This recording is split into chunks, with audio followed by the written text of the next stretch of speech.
27,000 feet. A lone Boeing B-17 Flying Fortress struggles through the sky like a dying bird. Its name is Ye Old Pub.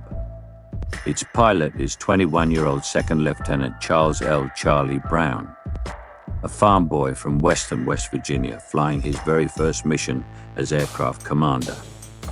This is not a story of epic dogfights or massive destruction.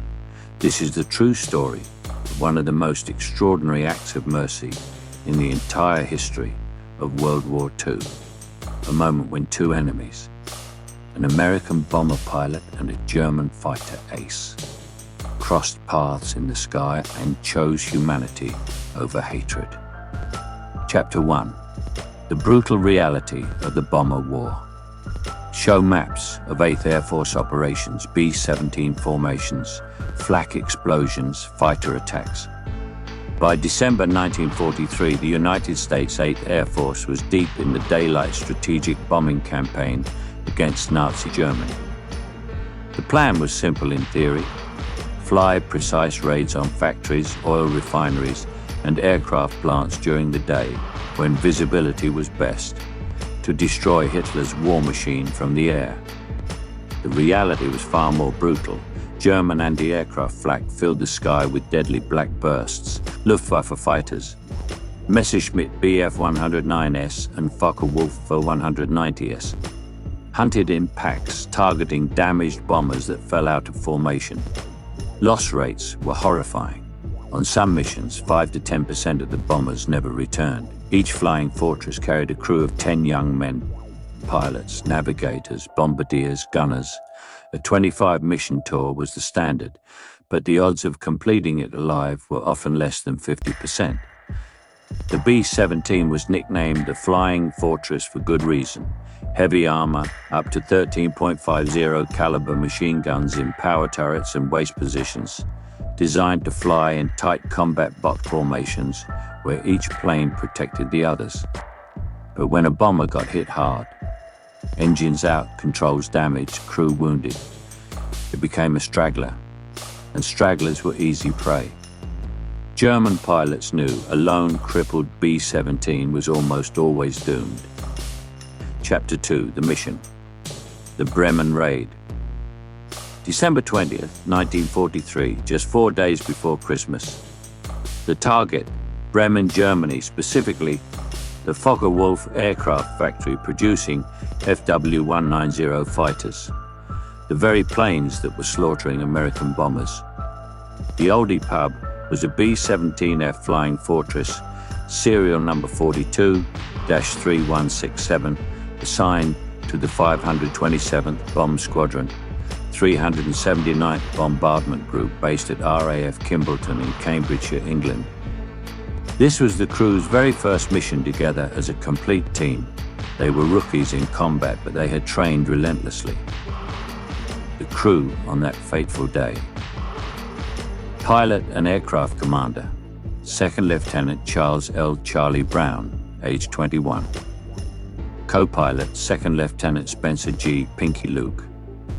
Navigator, Second Lieutenant Albert Al or Doc Sadok. Bombardier, Second Lieutenant Robert M. Andy or Bob Andrews. Flight engineer and top turret gunner, Staff Sergeant Bertrand O. Frenchy Coulombe. Radio operator, Staff Sergeant Richard A. Dick Pechu. Ball turret gunner, Sergeant Samuel W. Sam or Blackie Blackford. Left waist gunner, Staff Sergeant Lloyd Jennings. Right waist gunner, Sergeant Alex Yelasanko. Tail gunner, Technical Sergeant Hugh S. Ecke or John Hugh Eckenrode. They took off in the massive bomber stream. Hundreds of B-17s stretching across the sky like a silver river. The flight to Bremen was tense. Flak started early. Over the target, it became a nightmare. Accurate, heavy anti-aircraft fire hammered the formation. One shell tore through Ye Old Pub's nose. Another knocked out the number 2 engine completely. A third damaged the number 4 engine, causing it to run away uncontrollably until shut down. The bombardier managed to drop the bombs on target, But with two engines out, the heavy bomber began losing altitude and speed. It fell behind the formation, now a straggler. Chapter 3, the attack.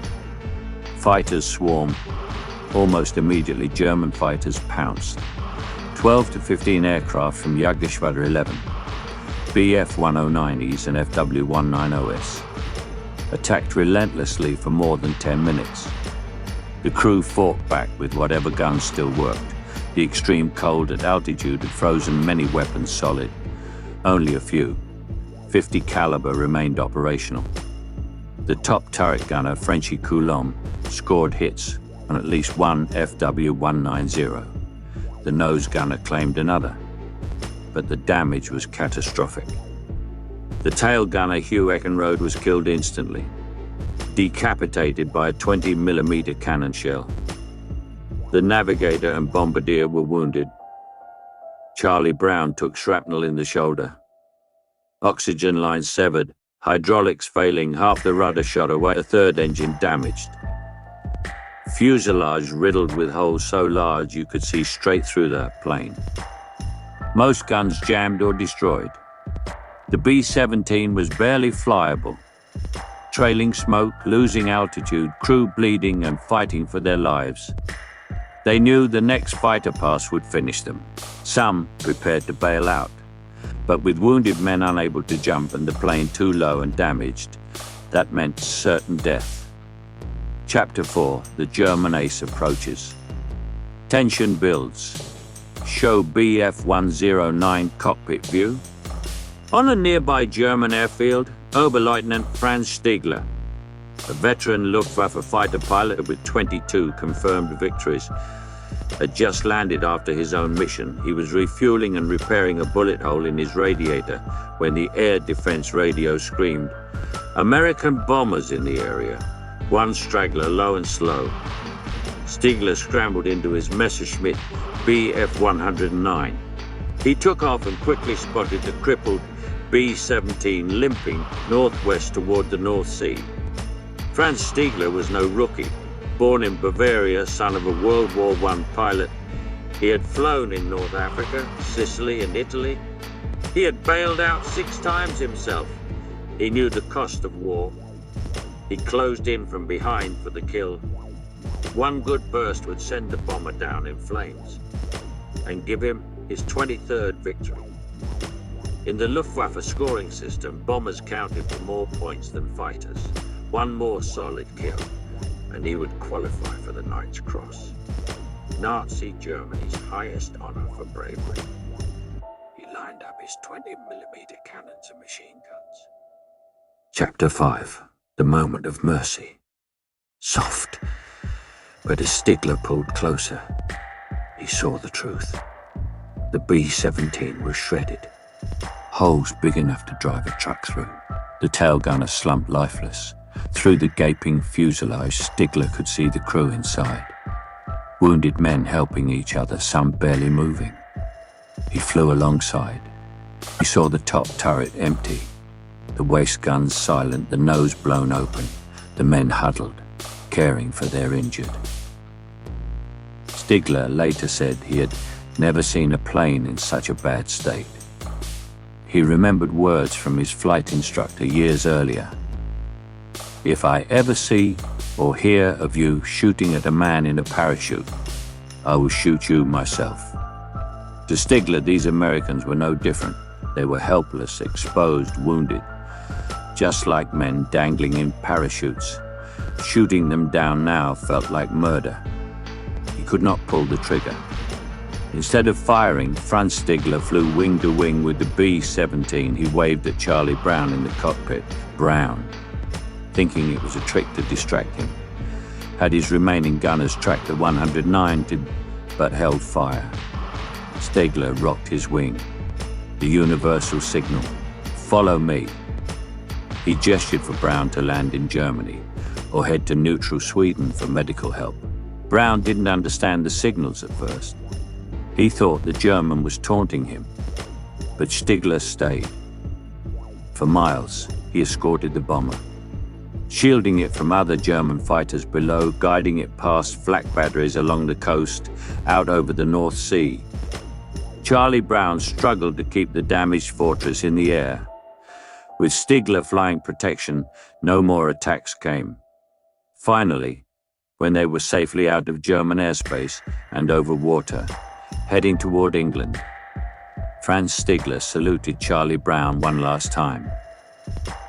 He rolled his Messerschmitt away and disappeared into the clouds. Chapter 6: The Return and Aftermath. The old pub made it back. Charlie Brown crash-landed safely at RAF Seething in Norfolk, England. 9 of the 10 crewmen survived. The tail gunner, Hugh Eckenrode, did not. The plane was so badly damaged, it never flew combat again. It was repaired but scrapped later. Charlie Brown never forgot the German pilot who spared them. For decades, he wondered who he was. In 1986, Brown began searching. In 1990, he placed an ad in a newsletter for former Luftwaffe pilots. Franz Stigler, now living in Canada, a successful businessman, saw it and responded. They compared details, date, place, aircraft markings, damage description. It matched perfectly. They met face to face. They became close friends. They spoke together at air shows and reunions, sharing their story as a lesson in honor and humanity. Charlie Brown passed away in 2008. Franz Stigler died shortly after. Chapter 7, The Legacy of Reflective. Thank you for listening to this full, true story. If it moved you, drop a like, subscribe for more real WW1 history, and comment below. What would you have done in Franz Stigler's position? This happened. It's real, and it still matters.